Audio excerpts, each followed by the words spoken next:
Thanks for watching. If you enjoyed this video, make sure to like and subscribe so you can see more of the Fly Route podcast. This is the last segment of the show, the heart of the show, Ballers Bouquet. Too often in the media, people only want to focus on the negative and salacious things athletes do, and they never want to give them their credit where credit is due. Here, I like to make a change. So this week's Ballers Bouquet is going to our guest, Mike Wahle, who is a player advocate for the Hall of Fame Behavioral Health. It's a mental support group ran by the NFL where they basically provide comprehensive solutions for mental health, behavioral health, substance abuse issues to former players, veterans, and their families. So I want you to talk a little bit about the Hall of Fame of Behavioral Health, your role as a player advocate, and what it means to you in the league. So I was approached with the idea of becoming an ambassador, and I think it makes so much sense. I can just tell you personally that I have so many friends, and my wife has like so many wives of friends that, because a lot of guys don't want to talk about this. It's not macho, right? But who really struggle when they leave. And I remember Scotty Graham, who's the running backs coach for University of Arizona now, but used to be a player rep for the NFLPA. He used to come in with a stat every year. We see him every year, right? And like Scotty's the guy like gives you your union check and like tells you all the stuff.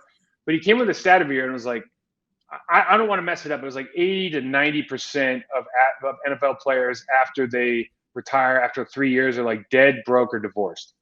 And like, however they came up with that stat, that's still a pretty damning stat, right? So knowing that there's all these people out there that are suffering, now we kind of see the effects of like injuries, traumatic brain injuries, etc. And people just don't want to admit that they need help or want to go seek out that help. It's like sports psychology is something that I'm extremely interested in. But as an athlete back in the 90s and 2000s, it's something we would never touch. And so of those people from that generation and before, I think it's really, really difficult for them to even wrap their heads around that. And so for me, to be able to be a part of a group that is willing to reach out and provide that help, and just understanding that if I see one of my former teammates, if I see somebody, just because they're really accessible to everyone. If I see a service member or anybody that might see me and say, I remember that guy, or, I like that guy, whatever it is, I'm on there, you can call me. It's something like I'll be your first point of contact, because I think that's easier than sometimes making that hard phone call. Like, I need help. It's like, man, call somebody who just wants to talk to you and talk things through.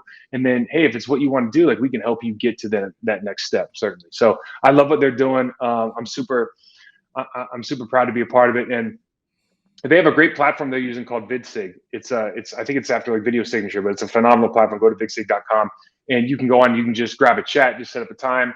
If anybody's out there and they're hearing this and they're going, man, that might be me, and I'd be more than happy to be honored to talk to you. So certainly give me the opportunity.